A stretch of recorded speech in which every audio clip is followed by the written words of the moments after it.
Did you know? That vibrant green drink that has taken the entire world by storm, the one you can scroll endlessly on Instagram without ever getting tired of, actually hides a cultural mystery that was lost for 800 years. It involves Tang Dynasty emperors, Zen monks, a hangover cure for warring states samurai, and even absurd stories of nobles showing off their wealth by treating a single tea bowl like a luxury mansion. This green powder was clearly born in China, yet it vanished from China, only to be reborn in Japan, and eventually sweep the globe in reverse. Today, let's uncover together the least known and most fascinating secret origin of matcha. Welcome to CHIU STYLE. Are you ready? Let's dive in. When we think of matcha, images of kimonos, tea rooms, bamboo whisks, and matcha bowls instantly come to mind. But the true origin actually traces back to China's Tang Dynasty, 7th to 10th century.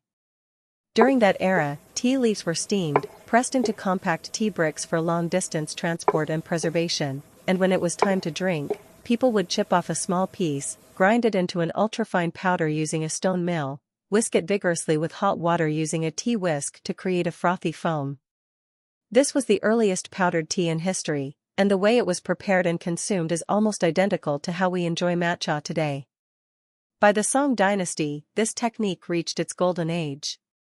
Emperor Huizong of Song, Zhaoji, even personally wrote the treatise on tea, meticulously documenting how to grind tea with the finest stone mills and how to whisk it into perfect foam. Why were Song people so obsessed with this elaborate method? Because Zen Buddhism was flourishing at the time, and monks discovered that powdered tea contained the perfect ratio of L-theanine and caffeine. It kept them alert and clear-headed during long hours of seated meditation without the jittery rush you get from coffee. It was practically the secret weapon of the meditation world. As a result, the art of whisking tea, dian cha, and tea competitions, do cha, became all the rage among literati, scholars, and monastic circles. But the good times didn't last. After the Mongol Yuan dynasty took control of China, they had little interest in this refined Han Chinese custom. Then, when Zhu Yuanzhang, the founding emperor of the Ming dynasty, who came from humble origins and despised extravagance, came to power, he outright banned compressed tea bricks, tuan cha, and promoted loose-leaf brewing instead. And just like that, the labor-intensive art of powdered tea gradually vanished from mainland China, surviving only as antique relics in museums. No one could have imagined that this nearly lost tradition was about to travel across the sea and blossom spectacularly in Japan. And the person who carried this nearly extinct spark across the sea to Japan was none other than the legendary monk the Japanese reverently call the ancestor of tea. At the end of the 12th century, the Japanese Zen master Hyson, also known as the father of tea, traveled to Song China twice to study. When he returned, he didn't just bring back Buddhist scriptures, he secretly carried tea seeds and the complete powdered tea tradition with him. In his groundbreaking book Kissa Yujoki, Drinking Tea for Health and Longevity, he went all in promoting tea's benefits, declaring it could dispel worries and cure 100 illnesses. The story goes that even the terrible headaches of Kamakura shogun Minamoto no Sanetomo were healed by Issai's personal matcha prescription. Just like that, matcha exploded in popularity among Japan's upper class. At first, matcha was still the exclusive domain of monks and samurai. Monks used it to stay razor-sharp during long meditation sessions, while warriors slammed thick bowls before heading into battle for an instant surge of focus. Some even discovered that an ultra-strong cup worked miracles as a hangover cure. Yes, actual Sengoku period documents record warlords chugging matcha to recover from the night before. Then the Japanese did something revolutionary. They invented the shaded cultivation technique. 3 to 4 weeks before harvest, they cover the tea plants with black nets or straw. Desperate for sunlight, the leaves go into overdrive producing chlorophyll and L-theanine, giving birth to that electric emerald color, intense umami sweetness, and signature seaweed-like fragrance of premium matcha today, flavors and colors the ancient Chinese method never even came close to achieving. Finally, in the 16th century, along came the tea saint Sen no Rikyu. He elevated the simple act of drinking matcha into the profound art of Shinryu, the way of tea. He insisted tea rooms be radically minimalist, every movement deliberately slow, and the mind perfectly still. He gifted the world the philosophy of Ichigo Ichi, one time, one meeting, the idea that every tea gathering is a once-in-a-lifetime moment that will never repeat. From that point on, matcha was no longer just a drink, it became the ultimate symbol of Japanese aesthetics and spiritual practice. Hold on, this refined emerald powder has an even wilder, far less dull dark side. Matcha has never been just a drink, it's a living history book crammed with court intrigue and jaw-dropping plot twists.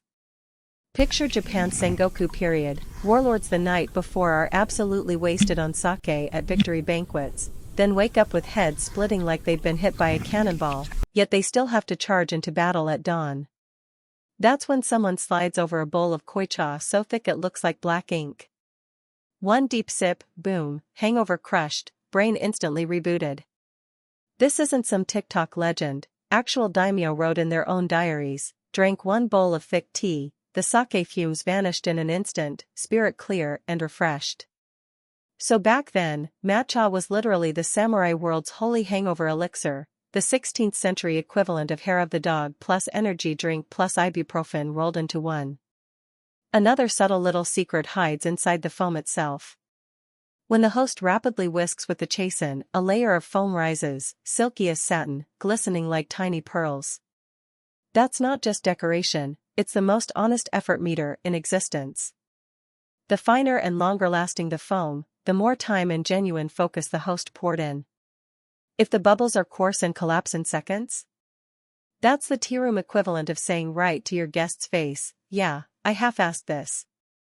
In some no request time, people believed the foam on a bowl of matcha was a naked declaration of how much the host truly cared about you. By the Muromachi period, drinking matcha had morphed into an upper-class flexing arena. Events called tacha, tea contests, became all the rage, officially about tasting tea, actually about who was richer. Daimyo would roll up and lay out their heirloom tea bowls, tea caddies, and tea scoops like it was an auction. Professional appraisers stood by shouting out current market values on the spot. There are records of a single bowl called the Higashiyama Dano Chawan being worth enough to buy an entire street of houses in Kyoto. At that point, you're not drinking tea anymore, you're drinking your net worth. And here's the most ironic twist of all, right back at the cultural source. The original art of whisking powdered tea was invented in Tang and Song China. Emperor Huizong even wrote the manual on how to make perfect foam, yet in the Ming dynasty it got labeled too troublesome and was thrown out, disappearing for nearly 800 years. Today, when young Chinese people want authentic matcha, they have to pilgrimage to Japan, buy Japanese matcha, and study Japanese tea ceremony. This has to be the most classic case of export turns domestic sales in human cultural history. Your own kid runs next door, becomes a superstar, gets declared a national treasure, and now you're the one lining up to buy tickets. The story didn't end with Japan sitting comfortably on the throne. Today, matcha has completely broken free from Japan's borders and turned into a worldwide rave. In Japan, the tea farmers of Uji, Shizuoka, and Nishigen still stubbornly cling to centuries-old methods, hand-shading the plants, hand-picking every leaf, grinding on stone mills.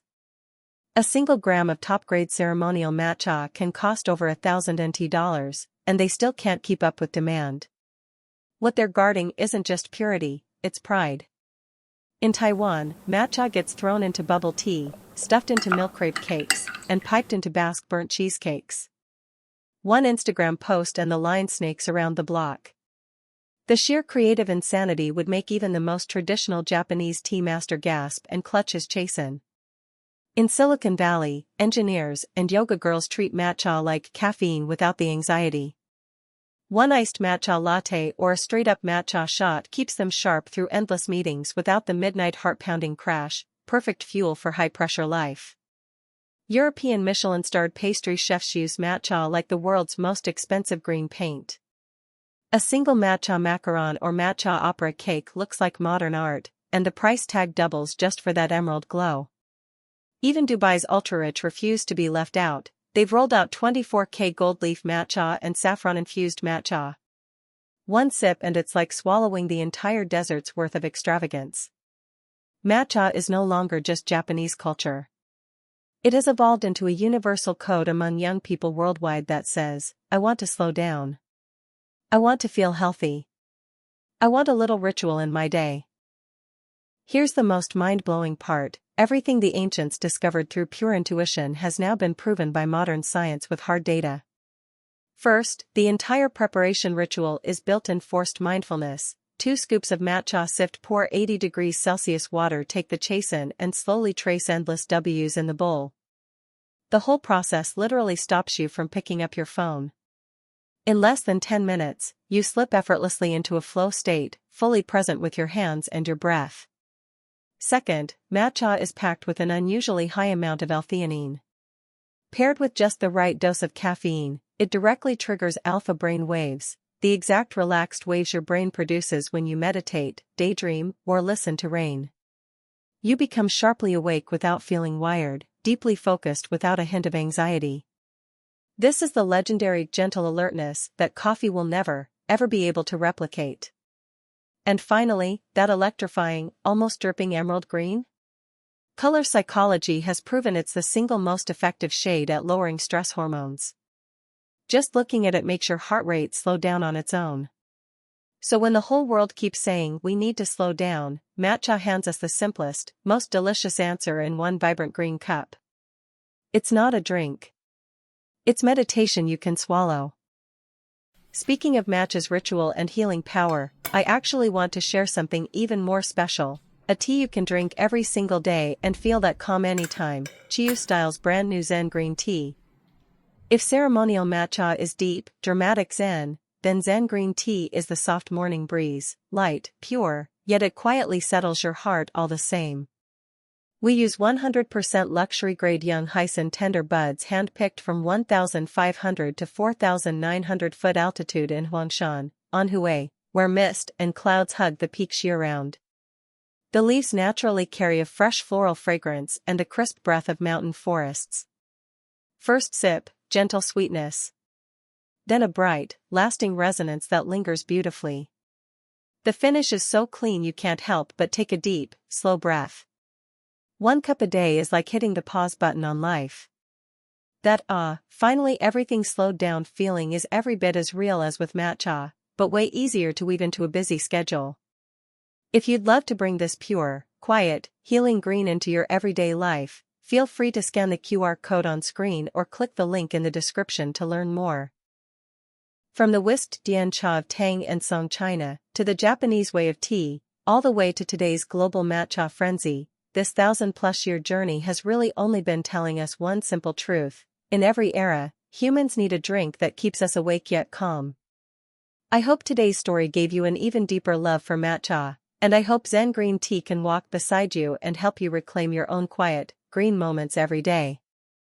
If you enjoyed this video, please hit that like button, subscribe, share it with your friends, and don't forget to turn on the little notification bell. We are CHIU Style. See you next time.